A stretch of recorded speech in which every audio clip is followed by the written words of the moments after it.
এখন চলে যাচ্ছি ভোটারের ইশতেহারে। রাঙামাটি থেকে যুক্ত আছেন শোয়েব রহমান।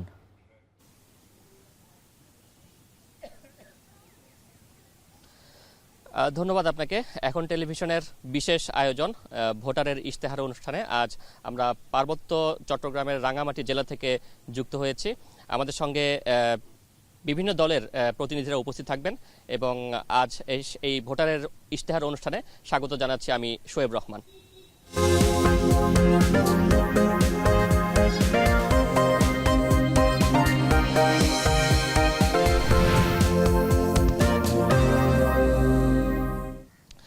পার্বত্য রাঙ্গামাটি জেলা একটি আসন, 299তম আসন।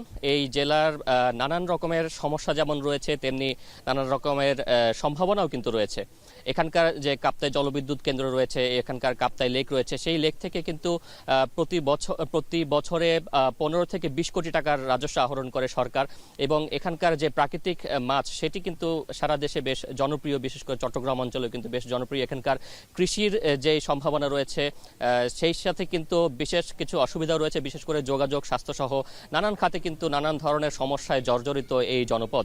এবং সেই জনপদের যখন ভোট আসে, তখনই কিন্তু ভোটাররা, জনপ্রতিনিধি যারা নির্বাচিত হবেন, তাদের কাছে নানান ধরনের প্রত্যাশা তুলে ধরেন। জনপ্রতিনিধি যারা রয়েছেন তারাও কিন্তু ভোটের সময় নানান প্রত্যাশা দেন, কিন্তু পরবর্তীতে সেই প্রত্যাশা এবং চাওয়ার কতটা নিশ্চিত হয় বা কতটা আসলে পূরণ হয়, সেটি কিন্তু আসলে প্রশ্ন সাপেক্ষ ব্যাপার। এবং এইসব বিষয় নিয়ে আজকে আলোচনা করতে আমাদের সাথে উপস্থিত রয়েছেন বিভিন্ন দলের রাজনৈতিক দলের প্রতিনিধিরা। আমার ঠিক ডান পাশে রয়েছেন এনসিপির সভাপতি, জেলা সভাপতি বিপিন চাকমা। আপনাকে স্বাগত জানাচ্ছি আমাদের আজকের এই অনুষ্ঠানে। এবং আমার বা পাশে রয়েছেন নারী উন্নয়ন কর্মী নুকু চাকমা, এবং একই সাথে তার বাম পাশে রয়েছেন বাংলাদেশ জাতীয়তাবাদী দল বিএনপির জেলা সহ সাধারণ সম্পাদক ফজলুর রশিদ করিম। আপনাদের সবাইকে স্বাগত জানাচ্ছি আমাদের এই আজকের ভোটারের ইশতেহার অনুষ্ঠানে। প্রথমেই আমরা একটু বিএনপির জেলা সহ সাধারণ সম্পাদক ফজলুল করিম, ফজলুর রশিদ সেলিম, আপনার কাছে একটু জানতে চাই যে সামনে নির্বাচন, আপনাদের দল বেশ বড় একটি রাজনৈতিক দল, এখানে আপনাদের দলের এমপি ছিলেন বিগত সময়ে। তো সেই জায়গা থেকে আসলে আপনারা এবার যে নির্বাচনটি আসছে, বিশেষ তাৎপর্যপূর্ণ নির্বাচন, সেই নির্বাচনে আপনারা জনগণের জন্য কি ইশতেহার ঘোষণা করবেন? ধন্যবাদ। আমরা আসলে বাংলাদেশ জাতীয়তাবাদী দল রাঙামাটি জেলায় ইতিপূর্বে 2001 সালে জনাব মনি স্বপন দেওয়ান নির্বাচিত হয়ে এসে রাঙামাটিতে বিপুল সম্ভাবনাময়ী এই জেলাকে অনেক ক্ষেত্রে উন্নয়নের ছোঁয়া দিয়ে গেছেন। সেই হিসেবে সেই ধারা অব্যাহত রেখে আমরা আগামীতেও এই আসনে বর্তমানে আমাদের যে এমপি মনোনয়ন পেয়েছেন, তিনি একজন সাবেক জেলা যুগ্ম জজ। আমরা আশা করি ভবিষ্যতে উনার হাত ধরে এই রাঙামাটিতে উন্নয়নের ছোঁয়া আসবে এবং পার্বত্য অঞ্চলে বিরাজমান বিভিন্ন সমস্যার সমাধান হবে ইনশাল্লাহ। ধন্যবাদ আপনাকে। আপনার কাছে আমরা আবারও ফিরবো। আমার বা পাশে রয়েছেন জাতীয় নাগরিক পার্টির জেলা সভাপতি বিপিন চাকমা। আপনার কাছে একটু জানতে চাই, যেহেতু আপনাদের গণঅভ্যুত্থান পরবর্তী একটি দল, তারুণ্য নির্ভর একটি দল, আপনাদের কাছে জনসাধারণের, বিশেষ করে তরুণ সমাজের ব্যাপক প্রত্যাশা রয়েছে। তো সেই জায়গা থেকে এই আসনটিতে আপনাদের যে প্রার্থী না থাকলেও জোটের পক্ষ থেকে প্রার্থী রয়েছে, আপনারা যে 10 দলীয় জোট, সেই জোটের পক্ষ থেকে আপনারা রাঙামাটিবাসীর জন্য কি ইশতেহার ঘোষণা করতে চান বা কোন কাজগুলো করতে চান? ধন্যবাদ এখন টিভিকে। আপনারা জানেন যে 10 দলীয় জোটের মাধ্যমে আসলে আমাদের এখানে একজন প্রার্থী দেওয়া হয়েছে খেলাফত মজলিসের। উনি রিক্সা মার্কা নিয়ে প্রতিদ্বন্দ্বিতা করছেন। তো এই ক্ষেত্রে আমরা 10 দলীয় জোট থেকে আশাবাদী, আমরা ওনাকে এখান থেকে খুব ভালো একটা পজিশন নিয়ে আমরা নির্বাচনে জয় করার আশাবাদী। এবং এক্ষেত্রে রাঙামাটি না, সারা বাংলাদেশের তরুণদের যে আকাঙ্ক্ষা, গণ অভ্যুত্থানের মধ্য দিয়ে যে আমাদের রাজনৈতিক দলের যে জন্ম, জাতীয় নাগরিক পার্টি, কাজে এটা তরুণদের নিয়েই গঠিত। আমাদের যা কিছু কর্মপরিকল্পনা সব তরুণদের তারুণ্যকে অগ্রসর করার জন্য আমাদের জাতীয় নাগরিক পার্টি আসলে কাজ করছে। এবং সেই সাথে 10 দলীয় জোট একসাথে কাজ করছে। জামাতে ইসলামে আমাদের বড় একটা দল, আমাদের সাথে আমরা আছি, ওনাদের সাথে একসাথে কাজ করছি। রাজনৈতিক ক্ষেত্রে, রাজনৈতিক মাঠে।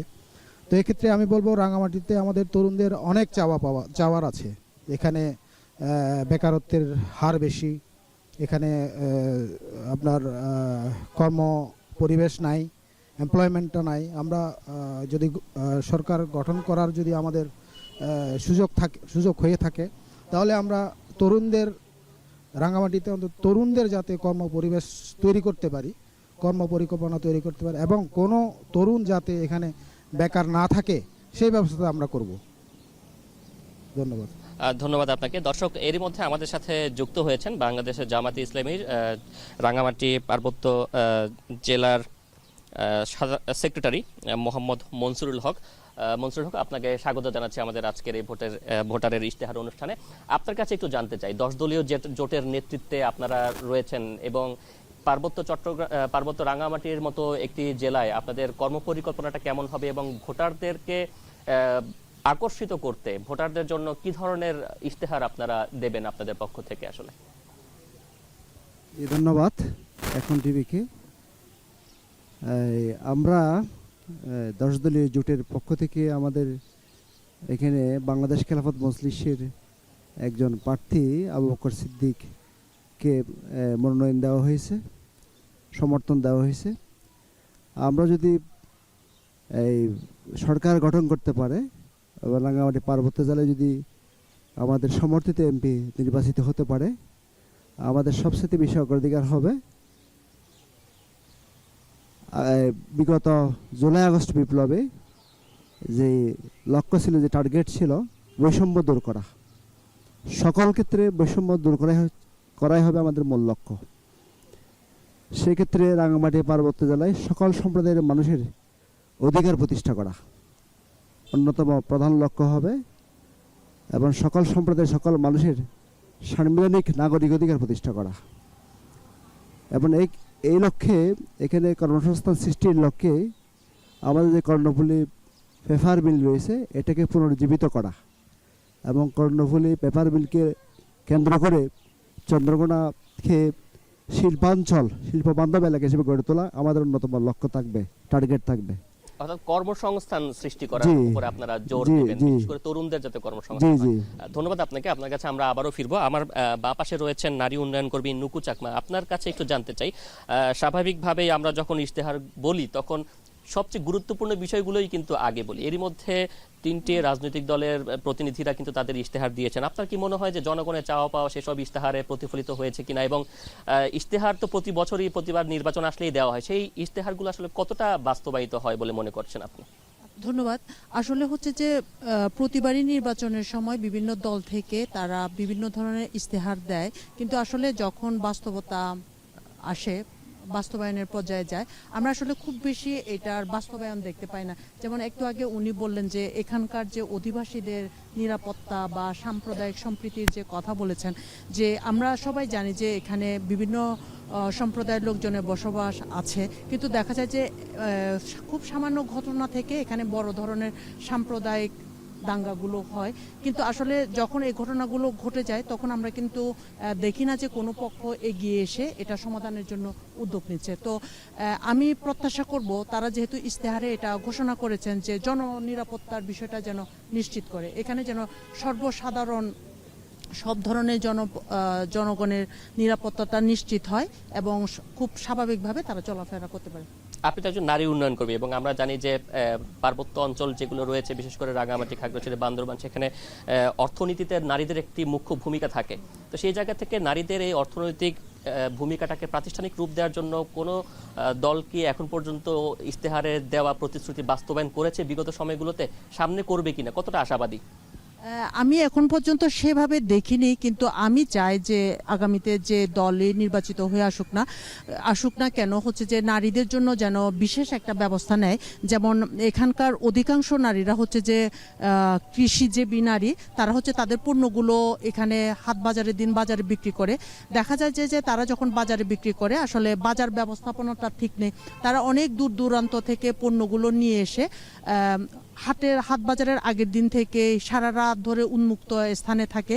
তাদের জন্য আসলে নির্দিষ্ট বাজার শেড নেই, কিংবা হচ্ছে যে সবার জন্য এটা প্রয়োজন। তাদের একটা পাবলিক টয়লেট দরকার, বিশেষ করে নারীদের জন্য এই ফেসিলিটিসগুলো নেই। তো আগামীতে যে দলই নির্বাচিত হয়ে আসুক না কেন, তাদের কাছে আমার প্রত্যাশা এখানকার অধিকাংশ নারীরা যেহেতু উদ্যোক্তা এবং যে কৃষিজ পণ্যের সাথে নির্ভরশীল, তারা যেন বাজারে সঠিকভাবে তাদের ব্যবস্থাপনাটা করতে পারে এবং তাদের জন্য একটা যেন পাবলিক টয়লেট থাকে, এটা প্রত্যাশা করছি। ধন্যবাদ আপনাকে। দর্শক, আমরা আলোচনা করছিলাম, সেই আলোচনা এরই মধ্যে বেশ কিছু সমস্যার কথা উঠে এসেছে, বেশ কিছু দাবি দাওয়ার কথা উঠে এসেছে। আমরা আরও কিছু ইশতেহারের কথা শুনবো, সমস্যার সম্ভাবনার কথা শুনবো, দর্শকদের অনুভূতি জানবো। তবে তার আগে নিচ্ছে একটি ছোট্ট বিরতি, ফিরছি বিরতির পর।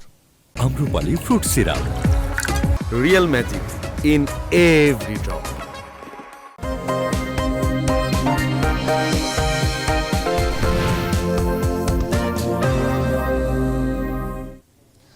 বিরতির পর আবারও স্বাগত জানাচ্ছি ভোটারের ইশতেহার অনুষ্ঠানে। আজ আমরা যুক্ত হয়েছি পার্বত্য রাঙ্গামাটি জেলা থেকে।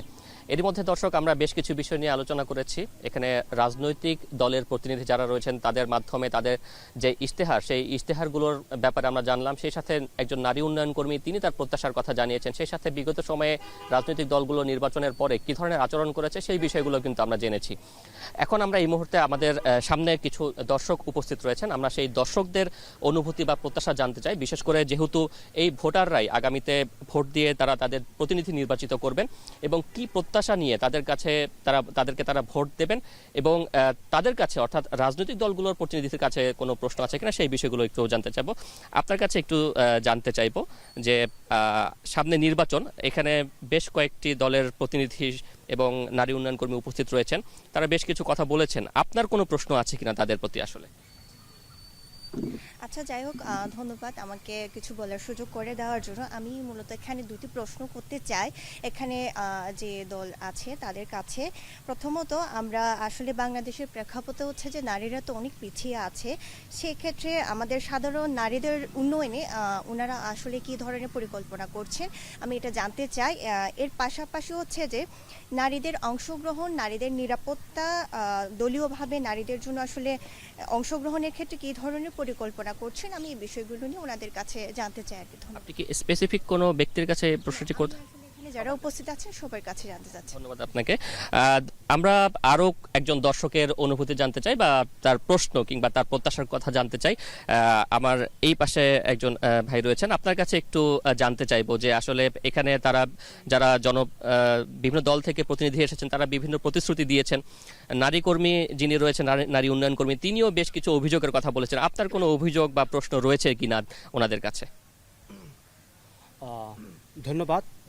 এখন সময়কে এখন টিভি আপনাদের যে সময় উপযোগী একটা প্রোগ্রাম করার জন্য আমার যে সাধারণ পার্বত্য রাঙামাটি এলাকার একজন নাগরিক হিসাবে যে জিনিসটা সামনে যারা প্রতিনিধিত্ব করবেন তাদের কাছে আমার যে বিশেষ কয়েকটি স্পেসিফিক বিষয় আমি জানতে চাইবো। বিশেষ করে এখানে পার্বত্য এলাকা হচ্ছে পর্যটন নির্ভর, হচ্ছে ব্যবসা বাণিজ্য সব কিছু নির্ভর করে।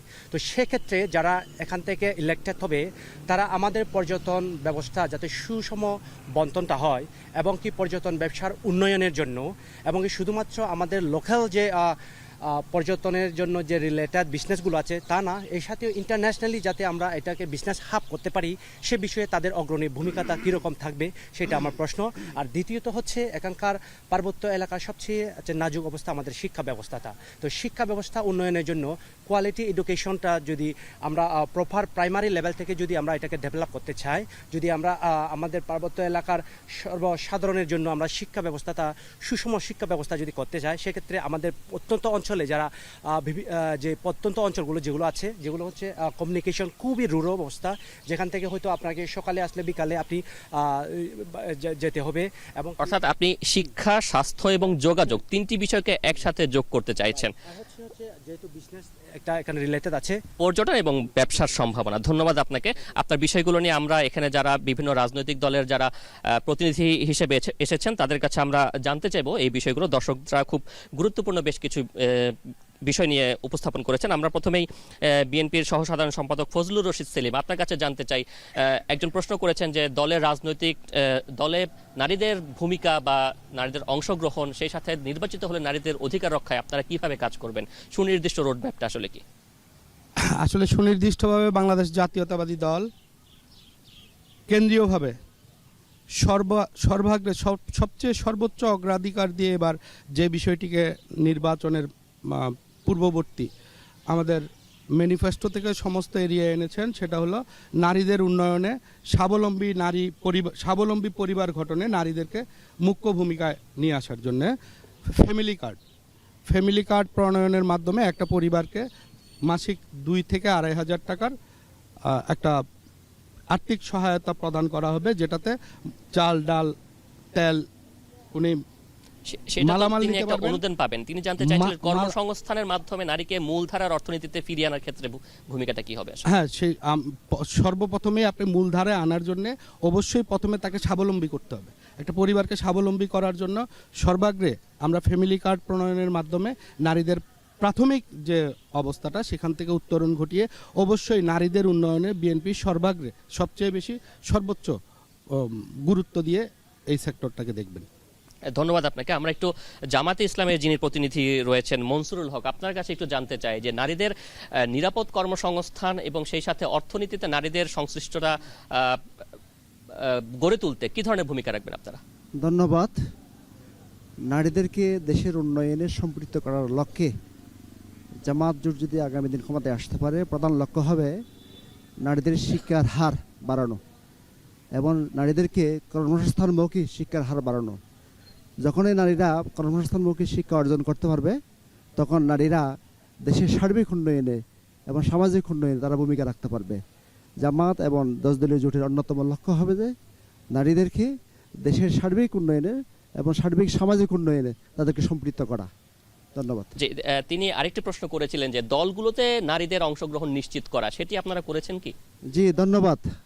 আমাদের বিশেষ করে আমাদের দল কয়েকদিন পূর্বেই যে পলিসি সামিট উপস্থাপন করেছেন, সেখানে সেই পলিসি সামিটে উপস্থাপনে প্রায় 30টি দেশের কূটনীতিক উপস্থিত ছিল এবং সেই পলিসি সামিট উপস্থাপিকা ছিল একজন নারী এবং সেই পলিসি সামিটে উপস্থাপনে নারীদের যে জন্য আমাদের যে করণীয় সেটাও উপস্থাপন করেছেন নারীরা। এবং আমাদের দলের মধ্যে যে কেন্দ্রীয় মজলিস শুরা রয়েছে, সেই মজলিস শুরার মধ্যে উল্লেখযোগ্য নারী অংশগ্রহণ রয়েছে এবং আমাদের প্রত্যন্ত অঞ্চলে আমাদের যে সংগঠন রয়েছে গ্রাসরুট লেভেলে, সেখানেও নারীদের সম্পৃক্ততা রয়েছে এবং আমাদের নারীরা আমাদের আগামী নির্বাচনে আমাদের পক্ষে গুরুত্বপূর্ণ ভূমিকা রাখছে। ধন্যবাদ আপনাকে। এবার আমরা জাতীয় নাগরিক পার্টির প্রতিনিধি যিনি রয়েছেন বিপিন চাকমা, আপনার কাছে খুব সংক্ষেপে একটু জানতে চাই। এক ভাই প্রশ্ন করেছেন যে এখানকার পর্যটনের যে সম্ভাবনা সেটিকে সেভাবে কাজে লাগানো যায়নি, পাশাপাশি শিক্ষা এবং যোগাযোগ, বিশেষ করে জলবেষ্টিত অঞ্চল হওয়াতে এখানে শুষ্ক মৌসুমে যোগাযোগ বেশ কঠিন হয়ে ওঠে। এইসব বিষয়ে আপনাদের পর্যবেক্ষণ কি? নির্বাচিত হলে আপনাদের জোট কি করবে? খুব সংক্ষেপে। ধন্যবাদ। উনি পর্যটনের বিষয়ে পর্যটন ব্যবসাকে প্রসারিত করার জন্য আমাদের পরিকল্পনা রয়েছে। আমাদের পরিকল্পনা হচ্ছে পুরো পর্যটন শিল্পকে আমরা একটা কমিউনিটি বেস পর্যটন শিল্পে নিয়ে যাওয়া এবং এটা আন্তর্জাতিক মানের করা, এবং সেই ক্ষেত্রে যোগাযোগ একটা বড় ভূমিকা রাখে। যোগাযোগের ক্ষেত্রে আমাদের পরিকল্পনা আছে যে আমরা রাঙ্গামাটিবাসীর অনেক দিনের চাওয়া যে রাঙ্গামাটি পর্যন্ত আমাদের যেন রেল লাইনটা প্রসারিত হয়। তো এই ক্ষেত্রে আমরা কাজ করব যে রেল লাইন যাতে রাঙ্গামাটি পর্যন্ত আমরা প্রসারিত করতে পারি, অন্তত কাপ্তাই পর্যন্ত যাতে আমাদের প্রসারণ করতে পারি, সেটা একটা।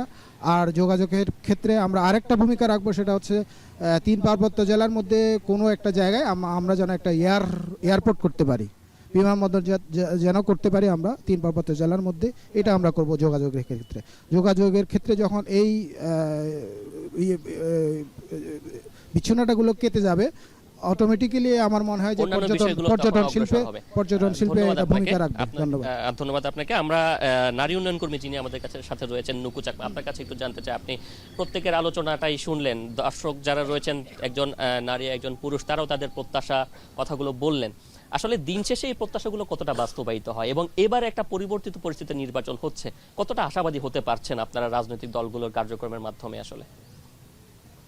আসলে প্রতিবারই তো আমরা একটা আশাবাদ নিয়ে ভোট দিই, প্রত্যাশা থাকে, কিন্তু সেভাবে বাস্তবায়ন হয়নি। কিন্তু আগামীতে যারা আসবেন আমি তাদের কাছে প্রত্যাশা করব এটা শুধুমাত্র যেন কমিটমেন্টের জায়গায় না থাকে, যেমন এটা যেন বাস্তবায়ন হয়। এই যে বলা হচ্ছে যে এখানে রেল লাইন করা হবে, এয়ারপোর্ট করা হবে। আমার মনে হয় যে এগুলো করার চেয়েও বর্তমানে আমাদের যে ব্যবস্থাটা আছে এইটা যেন সবসময় সক্রিয় থাকে, এটার দিকেও গুরুত্ব দেওয়া উচিত। যেমন শহরের আমাদের অন্যতম বাহন হচ্ছে যে ট্যাক্সি, এই ট্যাক্সির যদি হুট করে বন্ধ হয়ে যায় আসলে আমরা খুবই বিপাকে পড়ে যাই, সাধারণ জনগণ একটা জায়গা থেকে আরেকটা যেতে পারি না। এটা যেন ঠিক মতো চলে। এখন আমরা যেমন সারা দেশের মতো এখানেও একটা ক্রাইসিসে আছি যে গ্যাস নেই, তেল নেই, যার জন্য হচ্ছে ট্যাক্সিগুলো ঠিক মতো চলছে না, সাধারণ জনজীবন আসলে বিপর্যস্ত। তো আমার মনে হয় যে এখনই পর্যন্ত যে রাঙামাটিতে যে ব্যবস্থাপনাগুলো আছে এটা যদি ঠিকঠাক চলে, তারপরে অন্যগুলো যদি আমরা আনি তাহলে এটা উন্নয়নটা সম্ভব হবে বলে। অর্থাৎ বহুমুখী যোগাযোগ ব্যবস্থার কথা আপনি বলছেন, যে একমুখী নির্ভরশীলতা না হয়ে বহুমুখী যোগাযোগ ব্যবস্থা। ধন্যবাদ আপনাকে, ধন্যবাদ আমাদের সকল অতিথিকে যারা আজকে আপনাদের মূল্যবান সময় ব্যয় করে আমাদেরকে সময় দিয়েছেন। দর্শক, আমরা আমাদের নিয়মিত আয়োজন, বিশেষ আয়োজন ভোটারের ইশতেহারের মাধ্যমে জনগণের প্রত্যাশা, সেই সাথে রাজনৈতিক দলগুলোর জনগণের কাছে যে জবাবদিহিতা, সেই জবাবদিহিতা বা তাদের বক্তব্যগুলো শোনার জন্য আমরা এই আয়োজন করে থাকি। আমরা প্রতিটি জেলাতেই কিন্তু ঘুরে ঘুরে এই অনুষ্ঠান করছে এবং আগামীকাল আমাদের পরবর্তী অনুষ্ঠান অনুষ্ঠিত হবে পার্বত্য জেলা খাগড়াছড়িতে। সেই অনুষ্ঠান দেখার আমন্ত্রণ জানিয়ে আজকের মতো শেষ করছি। ধন্যবাদ সবাইকে।